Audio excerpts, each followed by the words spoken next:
Okay, well, thank you for the invitation. I'm very pleased to be here, and it's nice to see some familiar faces in the room, and a lot of new faces as well. Thank you, Margot, for inviting me. Appreciate that, and we'll get on with it. So what I'd like to do is talk a little bit about the history of this treaty and sort of where it all comes from. I'm sure a lot of people in the room are aware, but others are not, and so we'll go through a little bit of that. And then I'll talk more directly about the study and where that's going, and hopefully get people excited about it and start thinking about how they can maybe get involved. There'll be a lot of names that are familiar to folks as well involved with this study, and hopefully we'll have enough time for a few questions at the end. So when you think about this river system, I think a lot of people are aware of the fact that there actually is a diversion. It's one of the few diversions, sort of transcontinental diversions, I guess, that actually exist in North America.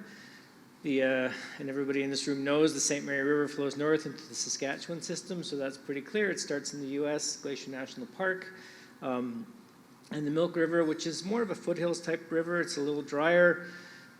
It starts in the foothills of the U.S., moves into Canada, and then goes back into the U.S. and ends up in the Mississippi drainage, right? And so there's a little bit of history back in the turn of the last century, where folks decided that it's maybe a good idea to divert water from the St. Mary, which is a high-yielding basin, to something that's a little less yielding, I guess. And so there are some discussions and a little bit of history of the timeline here.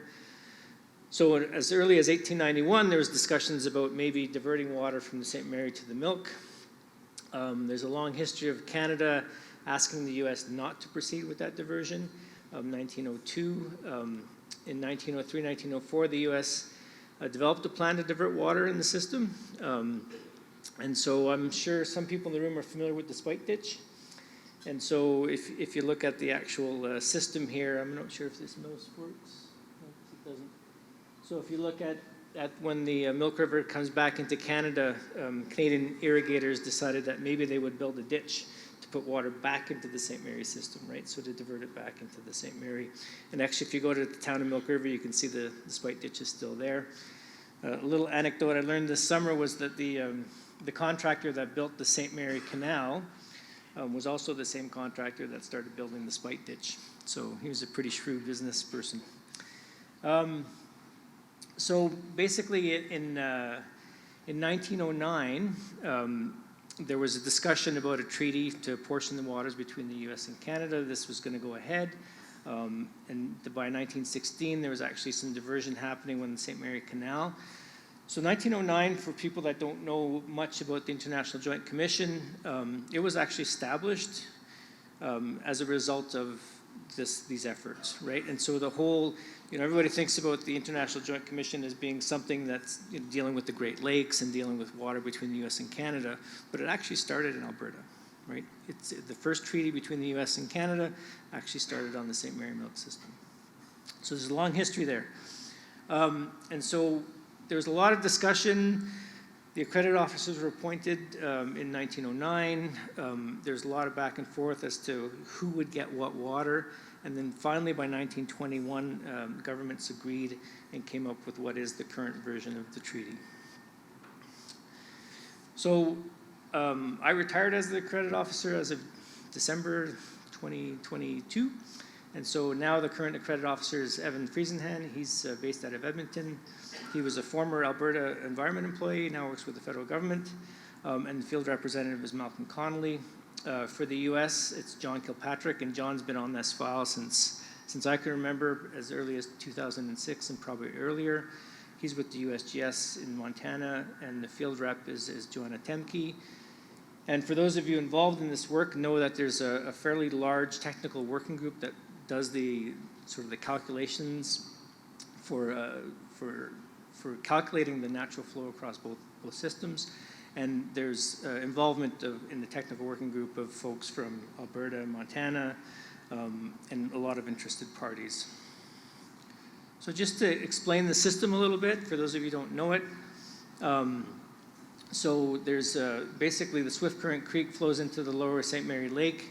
There's the Sherburne Reservoir here, and I'll show you a picture that stores water up on Swift Current Creek, and that water is released, and then there's a diversion further down. So point one is really the storage in the system that allows for the U.S. to maintain some water and release it through the canal. The St. Mary diversion, that structure's probably, I think it's 90 years old or something, so it needs some work. They're refurbishing it on the U.S. side, and this is all U.S. infrastructure here, run by the Department of Interior in the U.S.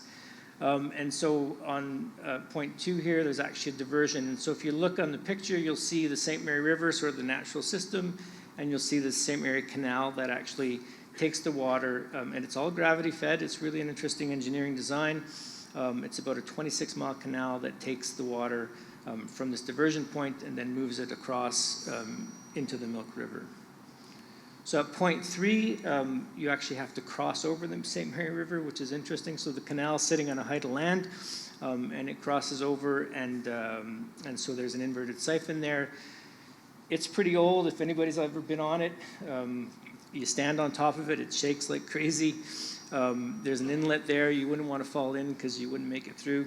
But it leaks quite a bit. There's a lot of issues with that as well.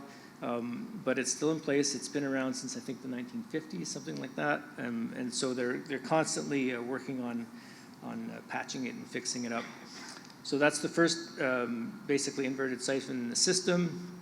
There's also another system or another inverted siphon there, the Halls-Cooley siphon, that takes it again across the system. And then finally, you get into the drop structures. So there's a pretty big change in head from the St. Mary Canal down into the Milk River, and so there's actually a series of 5 drop structures that dissipate the energy and allow the water to flow into the milk. And so the capacity of the canal, it's supposed to be rated as about, and this is all US units, 800 CFS, 850, okay, is that better? But right now, and because of sort of historical issues, the maximum flows coming out of the system is about 660 CFS. Just to give you a sense of kind of what the river looks like, so it's a fairly high-yielding river when it comes into Canada on the milk system. You can see there's a water survey tech there taking a measurement along the river, and as you move across the border where it goes back into the U.S., you're getting more into the Badlands regions, and so it does dry up, and there actually is losses of water in the system as you go further east. I should mention that there's also the treaty does cover rivers coming out of the Cypress Hills as well. So there's the Lodge Creek, Battle Creek, and the Frenchman River. Those all flow out of Saskatchewan mostly into the U.S. and into the milk system, and those are subject to the treaty as well. So to give you a sense of the treaty itself, basically the St. Mary and milk are apportioned to flows up to 666 CFS. It's a 75-25 split for the St. Mary and for the milk, respectively. And the irrigation period is defined in the treaty as April 1st to October 31st. The eastern tributaries, basically the natural flows are a 50-50 split across the border for all the basins. And so the way it works is the USGS and the Water Survey of Canada take the measurements and then use basically a model to determine what the natural flows are, right? And then decide on the allocation between both countries. It's kind of interesting because the treaty is actually specific about USGS folks actually coming into Canada to take measurements every alternate measurement period. And then the Canadian crew goes down to the US and takes measurements on the US side, right? And so there's a long-standing sort of agreement between the US and Canada on how the measurements are taken so that everybody sort of does it the same way and make sure that everybody's kind of, all the checks and balances are there. Of course, that didn't quite happen during the pandemic, and so I think Tim will tell you some stories about the pandemic, a little bit about what happened there, but he's coming up after, so. Yeah, it's a pretty interesting system, and there's a lot of good collaboration between the U.S. and Canada on this treaty. So a bit of a nice figure, courtesy of Alberta Environment and Parks. I guess they've changed their name recently. I should update the slide. But it gives you a sense of how this works. And so during the non-irrigation period, basically the US-Canada shares are 50-50 of the natural flow. Remember, it's a natural flow. And then on the St. Mary, Canada is entitled to 75% of the natural flow during the irrigation period, and the opposite for the Milk River Treaty.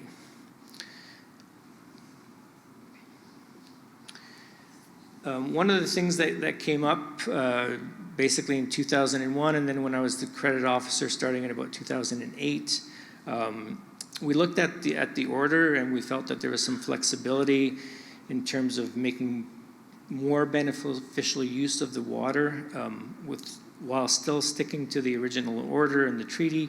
And so we did put together a letter of intent. This was done by the accredited officers, where we actually allowed the U.S. to accumulate a deficit on the St. Mary system over time to allow for irrigation on the Milk River system in the summer when if the flows go too close to zero.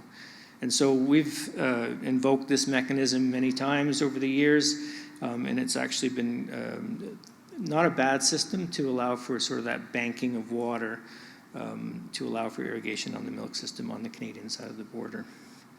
Deficits have to be paid back by October 31st, and so the accredited officers are in charge of making sure that the deficits are actually paid back.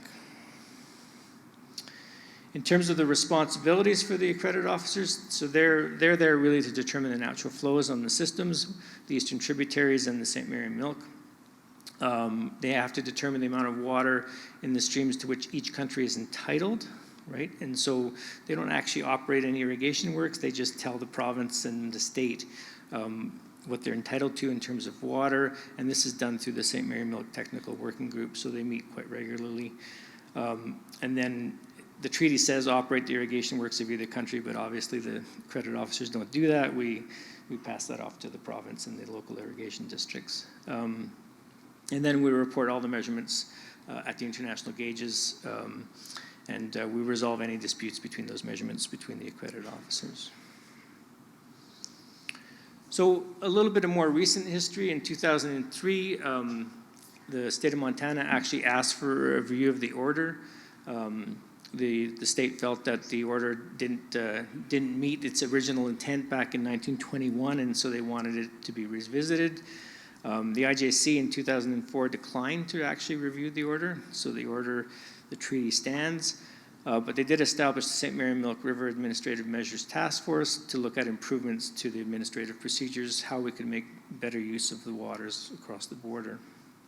In 2006, the task force issued its final report, suggesting some technical improvements. And then in 2007, the IGC began to fund efforts by the field reps to improve administrative procedures and basically make recommendations and try to essentially make some changes to the system. And so there's been these international watershed initiatives over the years where we've actually tried to enhance our procedures, I guess, to make better use of the water. Also in 2007, the IJC suggested Montana and Alberta work together with the field reps to try to address the issues raised by Montana in 2003. And so in 2009, there was a formal beginning of the St. Mary Milk Water Management Initiative. And then a couple of things led up to some issues that we dealt with sort of more recently. We looked at, again, John Kilpatrick and myself looked at the ongoing administrative procedures. 2017 was a fairly dry year. We were hitting some issues, I think, with the Milk River irrigators and not being able to deliver, or just scraping by and delivering water, I think, in that year. And so we went back to the IJC. John Kilpatrick and I went back to the IJC and said, look, things are changing in the basin. We realize that these flash droughts are happening, things we haven't seen historically in the basin. We really need to think about some kind of a reference study to get this settled. And so we delivered, John and I delivered in 2019 recommendations to the IJC asking for funding to do a study. In 2020, during the pandemic, we had the failure of drop structure 5, which basically shut down the canal for the whole summer. And I think Tim's going to talk about that a bit later. And in 2021, again, we had that heat dome, those of you remember, came in, a bit of a flash drought situation as well, and basically the natural flows in the Milk River ended up going to 0 on June 18th, 2021. So this is a problem in that there's no water left in the system, right? And so, as Minister Hunter knows, we have to shut down things, and that's not, that doesn't make anybody very happy, right? And so we're trying our best to see where we can go with making some changes in the system. So that leads me to my next slide, which is really what the focus of the study is. So we did get about $3 million US Canada to look at how we can perhaps change things in terms of apportionment between the countries. We're not actually looking at changing the treaty here. We're looking at basically two things: administrative procedures for sharing the water. Is there a way we can change our procedures to actually allow for more beneficial use of water on both sides of the border? And then we're also looking at some infrastructure options, right? And so there's some consideration to look at things like, can we convey more water through the system? How does that affect the treaty? What does that do in terms of irrigation scheduling and in terms of irrigation possibilities, I guess, on both sides of the border? We are couching that in a lens where we will look at things like climate change, because we want to make sure that anything we develop actually is sustainable. That was the word used earlier, for the future, right? And so that's going to be important. We want to look at socioeconomic factors, aquatic ecosystem health, and cultural and recreational uses of the rivers as well, right? So it's not just about irrigation, it's about other uses as well. So just a bit of background on what this looks like. These things are always quite large in scope for a good reason. We want to make sure we get everybody's input. And so there's basically, at the center of it all is the study board that reports to the IJC. And we'll go through the members in a second here. But the study board is there to kind of bring everything together and make decisions and final recommendations to the IJC. We have a government forum that deals with governments on both sides of the border, federal and provincial. So we want to make sure that anything we look at makes sense from an Alberta perspective or from a Montana perspective. And so we've got people looking at that. We've got a liaison group as well. And everything that we do is peer reviewed. So there's an international independent review group on both sides of the border that look at the technical aspects of what we're doing. The meat of the whole thing is really the technical teams in a large sense, in terms of actually coming up with options. And so we have an options and formulation evaluation group that sort of is an umbrella group that looks at each of the technical working groups. And you can see there we have one on climate, one on hydrology and hydraulics, one on apportionment and administrative options. There's a socioeconomics group, there's an aquatic ecosystems group, and there's an infrastructure options group. So those technical teams are largely made up of people, usually scientists and engineers who work for the province, who work for the state of Montana, academics, right? We try to get the best people together to pull this whole thing into a bit of a technical working group.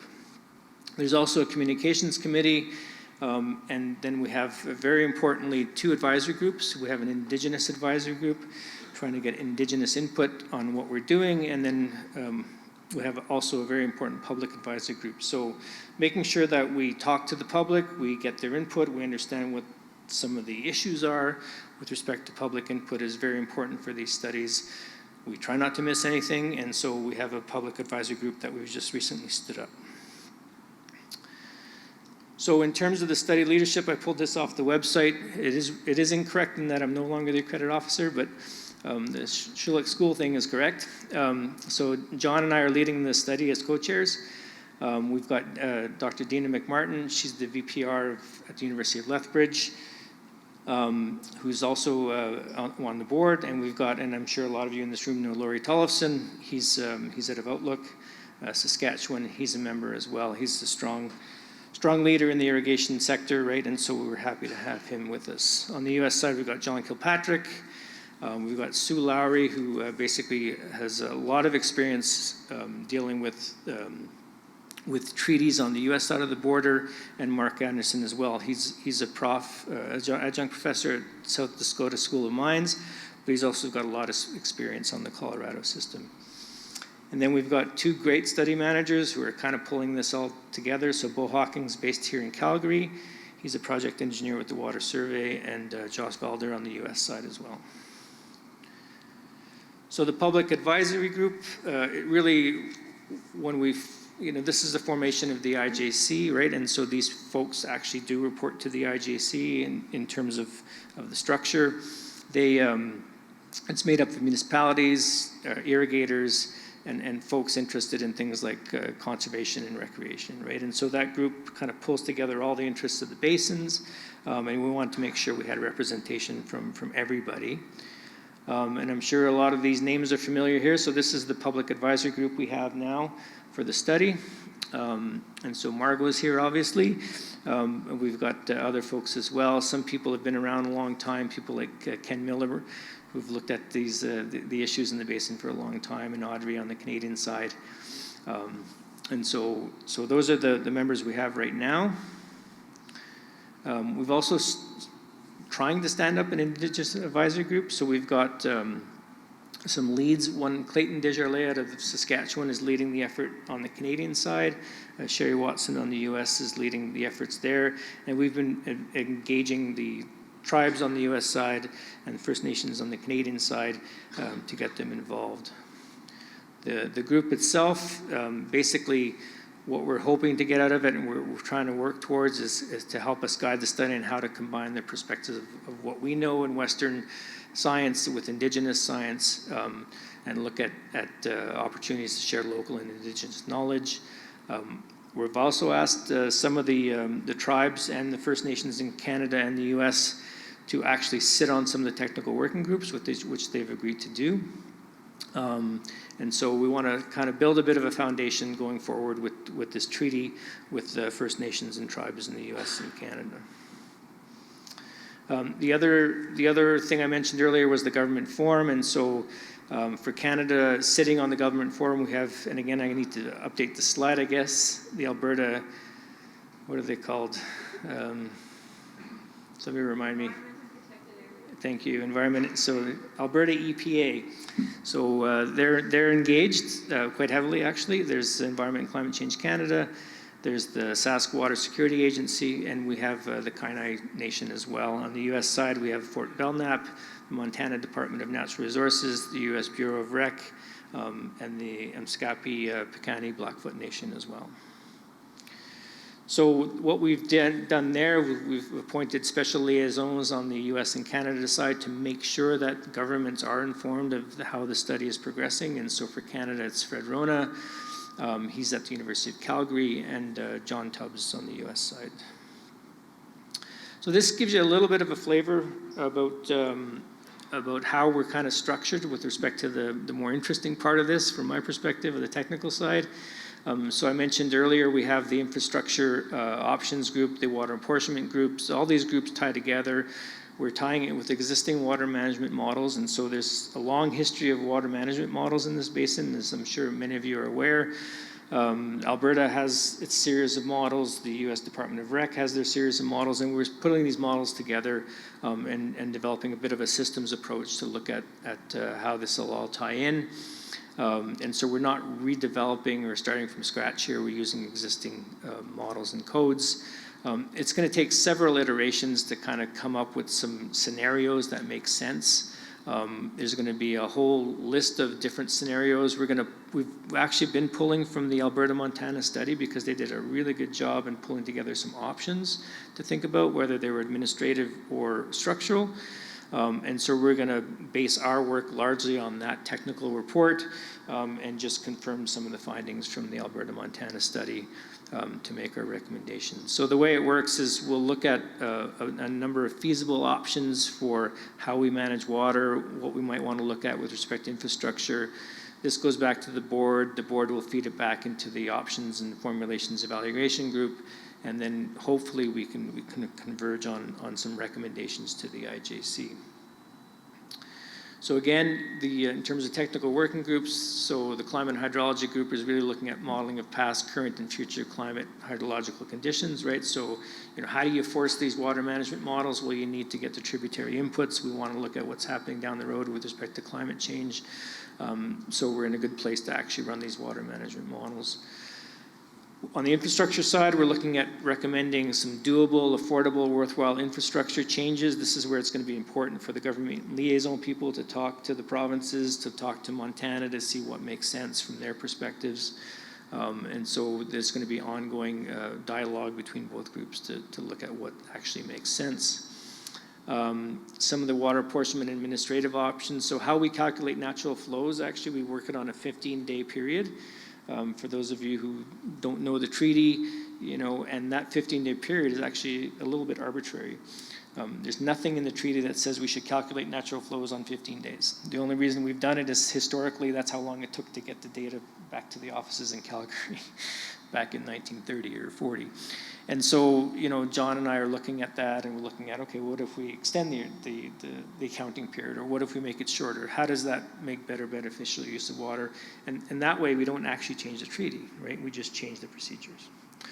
We're looking at a series of water management models as well to see what the impacts are going to be downstream and how that affects irrigators. There's also socioeconomic analysis being done. I didn't even realize that it's a I think it's $1 billion industry on the Montana side for fly fishing. It's huge. I'm sure some of you have gone there and done some fly fishing. That's something we need to think about in terms of this study as well, right? And so there's different aspects of these things that you maybe don't think about that we need to make sure we include in the study to ensure we've covered all the bases. And then in the aquatic ecosystem side, the treaty is actually silent on that. It doesn't say anything about minimum flows or preserving bull trout habitat or any of that. And so that's going to actually wind its way into this just to see sort of where things sit with respect to some of these issues.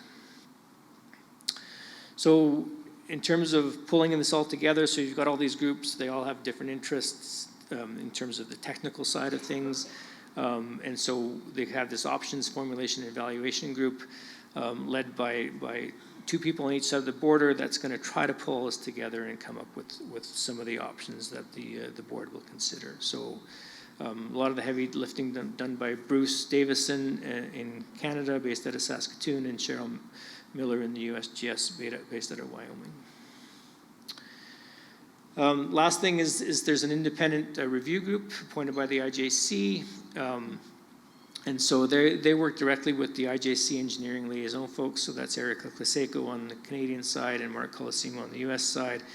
And so we've appointed two people to actually make sure that we're doing the best we can with respect to the science and the engineering. And so Chris Spence is with ECC, and Anita Millman is on the US side. She's an academic. And so they're reviewing basically all the technical reports that are coming out of the system, making sure we haven't missed anything, and we're doing sort of state-of-the-art work. So in terms of timelines, this is a really hard slide to read, and so it's just a bit of a cartoon, but just so you understand that basically the study board was appointed in November 2021. We started meeting in January 2022, so we've been at it a bit of a year, pulling together all these committees and doing all that work, right? So that's all been done. The anticipated date of the study completion is November 2025, right? And so it's going to come fast. I've done these types of studies before. They move quickly. And so there's a lot of work to do, and it's going to start piling up this summer, I think, and over the next couple of summers. So a lot of it is focused on sort of the technical working groups, that big blob in the middle there you see in the diagram, and then a lot of engagement and reaching out is part of this study as well. So we're trying to manage all that. So just a little bit in terms of public engagement, we've done some this past summer. So we met with the Milk River Water Users Association in Cardston. There was a tour of irrigated farms in the Milk River region, which was actually quite interesting. One of the things we set up is we set up an eddy covariance system on a farm. I can't remember exactly where it is, but around Milk River territory, and that actually measures the evaporative fluxes coming off the land, right? And there's one sitting in a non-irrigated field, and there's one sitting actually underneath a pivot. right? And so we're going to get a sense of how much water is actually evaporating off the landscape, which is really important to some of the apportionment calculations. We met with the Milk River Joint Board of Control, and then we provided actually a webinar on the work plan in August 2022, and we sought and received public comments on the work plan. So the work plan is kind of complete. We are going to revise the work plan for April, and we'll see where that goes. And then there'll be another opportunity for the public to comment on that work plan. So here we're sitting actually on the divide. There's the study board members there. So kind of an interesting spot, because on one side the water's flowing to the Mississippi, and on the other side the water's flowing to the St. Mary system, right? So that's where the diversion is. That's where all the action happens, I guess. So the study governance is now, I'd say, complete. We've got all the groups stood up. The technical advisory groups are meeting on a regular basis. And so we've been updating the IJC now a couple of appearances in Washington and in Ottawa to give them sort of the update on what's going on with the study. And I think the commissioners are pleased with the way things are going. The Indigenous Advisory Group, it's still not completely stood up, and so we're working on pulling that together. So that's the one last thing we need to get in terms of governance sorted out. We're going to continue our public and Indigenous engagement, including town hall meetings. We'll be down Milk River or maybe Lethbridge this summer. So if anybody wants to come, please do. There'll be announcements on the IJC website and other places. We're working with the Public Advisory Group to make sure that people do show up and come and express their views, right? And so that's very important. We've been posting all the documents on the IJC's website, so if you're interested, you can look at that link there and see there's a lot of documentation, a lot of interesting information. The technical working groups are just completing their state of science reports, so they're looking historically at kind of each of those topics and producing kind of a summary of everything they know on that topic for the study, right, which is a starting point for each of the technical working groups. We've got work plans, and we're all putting it through a results-based management structure, so the outcomes for the technical working groups will be clearly defined, and we'll make sure we meet our deliverables. We've also started a little bit of a pilot study already to look at the one question we know we're going to ask ourselves is, what if we change the conveyance in the canal from 666 to 850? What does that mean, right? And so we started a pilot study just to look at how we model that and bring that together. So that's already started, and we'll look at the results in a month or so, right, and then move forward.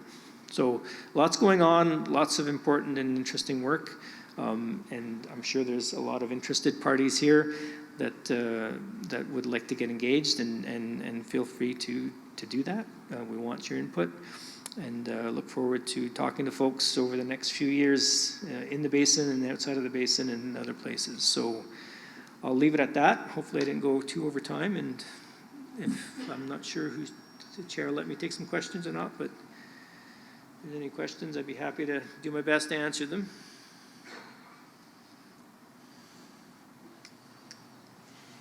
Thanks, Al. Not a question, just a correction to one of your slides.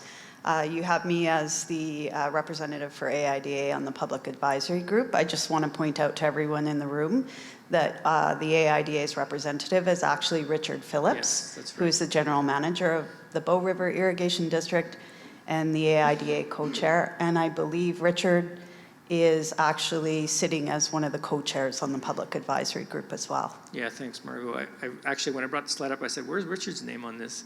So, and Richard, we introduced each other earlier, so he'll be actually the Canadian co-chair of the IAG, and so he'll be pulling together all the thoughts. Where is Richard? There's Richard. So yeah, thanks, Richard. Sorry about that slip up. Yeah, I'll get that fixed, Margot. Thank you. Thank you. Go ahead, Cheryl. Oh, you can go ahead, Terence. Hi, Alan. Thank you very much for the presentation.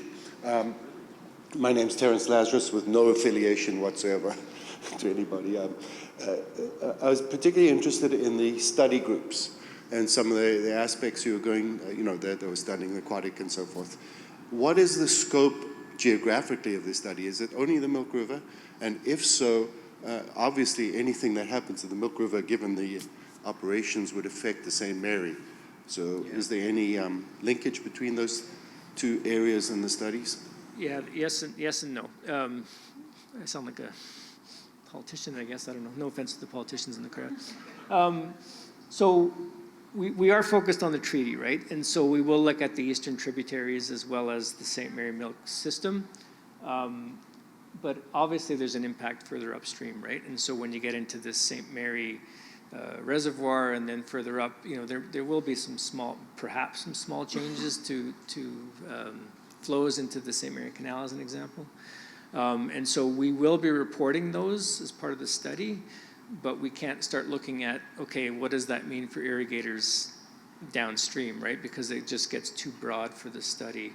And so we're kind of limiting it to basically flows across the border, flows into the St. Mary system, into the reservoir essentially, and then flows into Fresno for the St. Mary Milk system, and then we're looking at the eastern tributaries as well, because there's some small storages in Canada, right? So that's about the scope, but we're going to look for public input too, and if folks are adamant that we expand it, we'll look at that and we'll see, right? It's still a bit of a debate. And just one last little question. Are you going to be looking at the silt migration within the Milk River down into the States? And all of the what? the siltation? Yes, silting is, we do have some expertise in that area. It's a bit of a tough one. I think Fresno is actually struggling. I think its storage capacity has decreased quite a bit, right, from silting. So it is part of the study, but we're not going to look at it. We're mostly focused on surface water and water supply, really, but there will be some efforts there, right? So at least in the State of the Knowledge reports. Right. Thank you.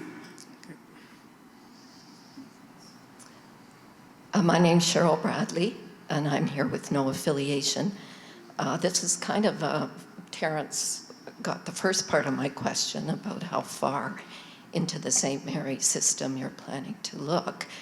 And I guess my question is about water management models and what kind of assumptions are being made as far as climate change goes, aquatic ecosystem health, and is there work underway to make sure models being used in all the jurisdictions that are involved, that they agree on the assumptions? Yeah, so that's I mean, I've done a few of these studies before, right? And that's a big part of what we do is because there's always equal, whether it's scientists and engineers or policy folks or whoever on both sides of the border, it's always equal, right? And so, of course, the US folks will propose their models and the Canadian folks will propose their models, right? And so we do have to come to agreement on using either shared models, right, or a shared vision, or agreeing to use maybe two separate models but comparing the results, right? And so that's what the technical working groups are working on right now. So obviously Alberta has a lot of knowledge about using their existing modeling systems for irrigation planning. And so those are certainly part of the consideration. On the US side, they have their own models through the Bureau of Rec. And so that pilot study is actually looking at both modeling systems in the US and Canada to see if they produce the same results, right? And so same with the climate change side.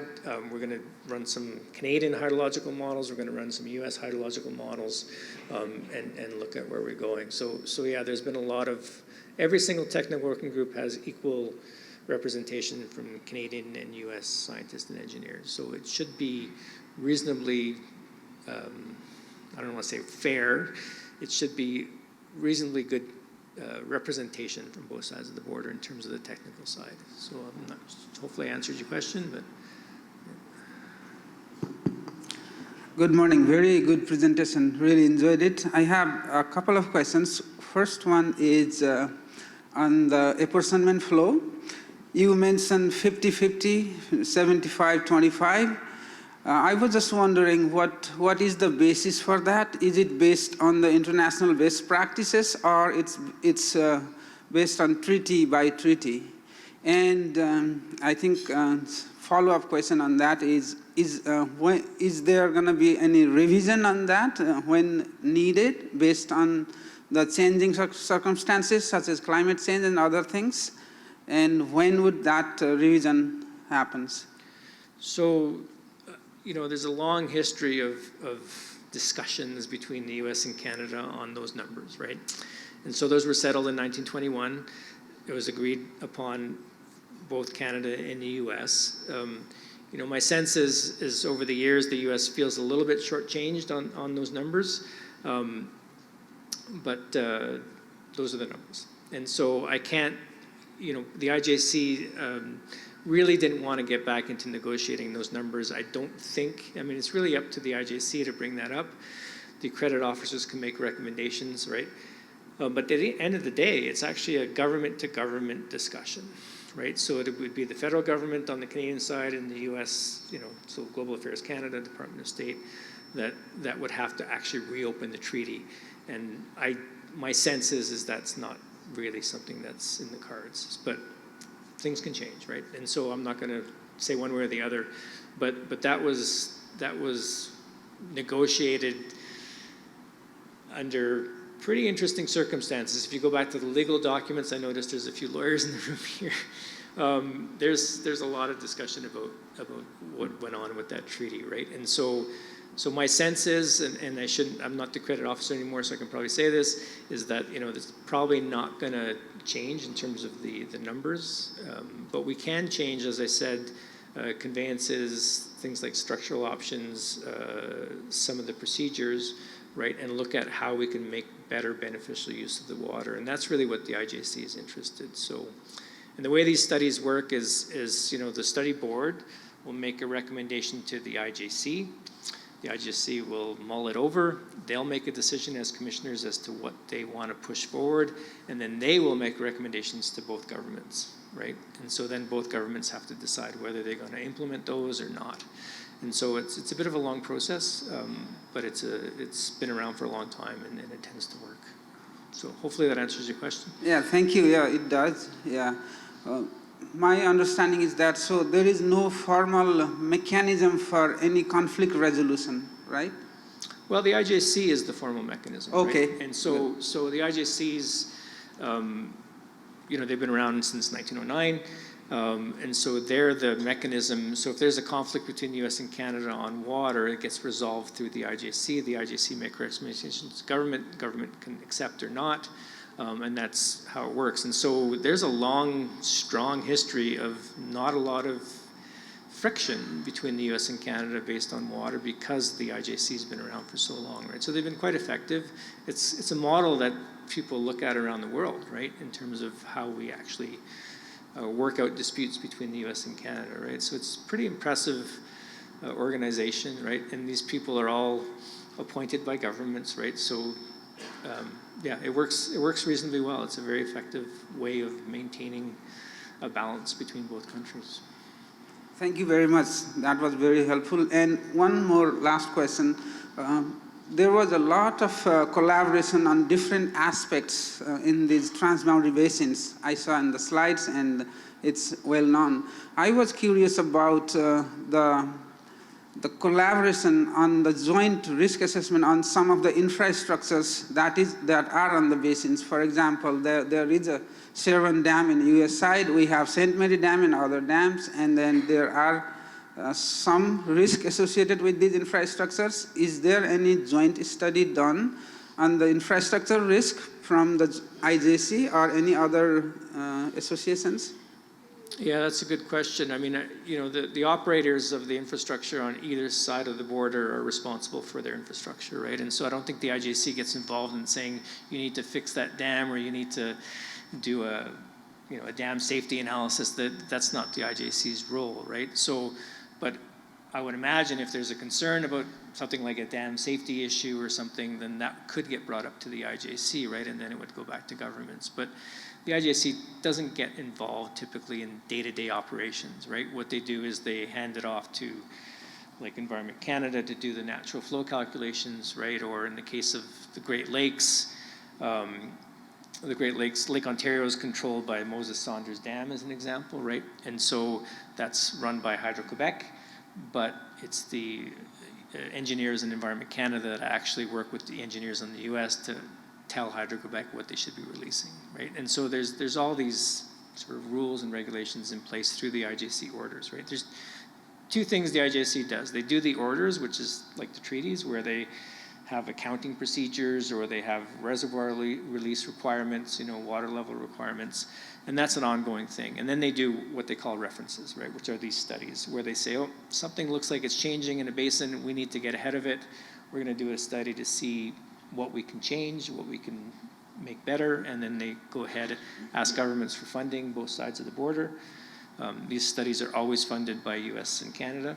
And so this example here is where the credit officers went and said, we think there's something we can do here. IJC went to governments, the money comes in, we do the study, right? So those are called references, and they do those quite regularly as well. Okay, I think I've taken up enough time, so thanks for indulging me, Mr. Chair.